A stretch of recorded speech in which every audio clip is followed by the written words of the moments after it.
Savitri silks చేనేత వస్త్రాల అద్భుత ప్రపంచం. సంప్రదాయం స్టైల్ ఒకే చోట.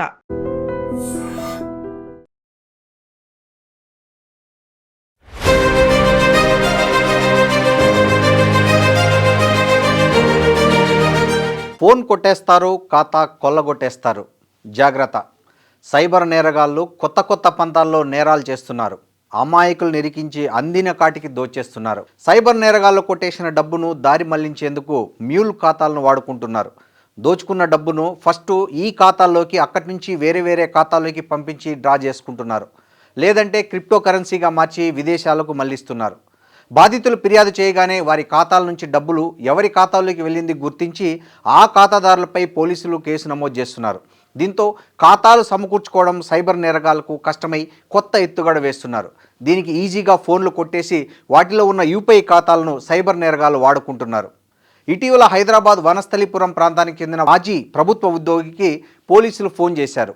మీ ఫోన్ ద్వారా సైబర్ నేరం జరిగింది అని చెప్పడంతో ఆ ఉద్యోగి షాక్ తిన్నాడు. వెంటనే పోలీస్ స్టేషన్కి పరిగెత్తాడు. పోలీసులు చెప్పిన వివరాలు తెలిసి దాదాపు గుండెపోటు వచ్చినంత పనైంది. ఇటీవల కర్ణాటకలో నమోదైన ఒక సైబర్ నేరానికి సంబంధించి బాధితుడి డబ్బు ఈ మాజీ ఉద్యోగి యూపీఐ ఖాతాలో జమ అయింది. అక్కడి నుంచి వేరు ఖాతాల్లోకి వెళ్ళింది. ఇలా ఖాతా అద్దెకు ఇవ్వడం నేరం కాబట్టి మీపైన కేసు పెడుతున్నామని చెప్పారు పోలీసులు. దాంతో ఆ మాజీ ఉద్యోగి 10 రోజుల క్రితమే తన ఫోన్ పోయిందని, పలానా పోలీస్ స్టేషన్లో ఫిర్యాదు కూడా చేశానని చెబుతూ ఆధారాలు చూపించారు. దాంతో పోలీసులు అతన్ని పంపించేశారు. అతను బతికి బెట్టగట్టాడు. ఇప్పుడు అందరూ గూగుల్ పే, ఫోన్పే వంటి యూపీఐ సేవలు వాడడం సర్వసాధారణమైంది. రూపాయి వస్తువు కొన్నా కూడా ఇలా తీసి అలా ఫోన్పే చేస్తున్నారు లేదా గూగుల్ పే చేస్తున్నారు. అది కూడా పిన్ నెంబర్ అందరికీ తెలిసేలాగా బహిరంగంగానే టచ్ చేస్తూ చేస్తున్నారు. ఇదే సైబర్ నేరగాళ్లకు ఈజీగా మారింది. సైబర్ నేరగాళ్లు ఇలాంటి వారినే టార్గెట్ చేస్తున్నారు. రద్దీగా ఉండే మార్కెట్లో, షాపింగ్ మాల్స్ దగ్గర ఈ ముఠా మాటు వేసి ఫోన్లను కొట్టేస్తోంది. ఫోన్ ద్వారా చెల్లింపులు జరిపేటప్పుడు ముఠా సభ్యులు గుట్టుచప్పుడు కాకుండా ఎంటర్ చేసే పిన్ నెంబర్ను చూస్తున్నారు. దాన్ని గుర్తుపెట్టుకోవడంతో పాటు ఆ వ్యక్తి ఫోను స్మార్ట్గా కొట్టేస్తున్నారు. ఒకసారి ఫోన్ చేతికి చిక్కిన తర్వాత పిన్ నెంబర్ తెలుసు కాబట్టి నేరగాళ్లు ముందు అందులోని డబ్బును ఇతర ఖాతాల్లోకి మళ్లిస్తున్నారు. తర్వాత సైబర్ నేరగాళ్లకు ఇస్తున్నారు. ఎక్కడెక్కడో కొట్టేసిన డబ్బును ఆ సైబర్ నేరస్తులు ఈ ఫోన్ యూపీఐకి అక్కడి నుంచి వాళ్ళకు సంబంధించిన వేరు ఖాతాలకు పంపుతున్నారు. ఫోన్ పోగొట్టుకున్న బాధితుడు తన అకౌంట్ను బ్లాక్ చేసే వరకు ఇలా జరుగుతూనే ఉంటుంది. సైబర్ నేరాలకు సంబంధించి లావాదేవీలు ఈ ఫోన్ ద్వారా జరిగాయి కాబట్టి పోలీసులు ఆ ఫోన్ ఉన్న వాళ్ళని ప్రశ్నిస్తున్నారు, కేసులు నమోదు చేస్తున్నారు. అందుకే యూపీఐ చెల్లింపులు జరిపేటప్పుడు మీరు పిన్ నెంబర్ ఎవరూ గమనించకుండా జాగ్రత్తలు పడండి.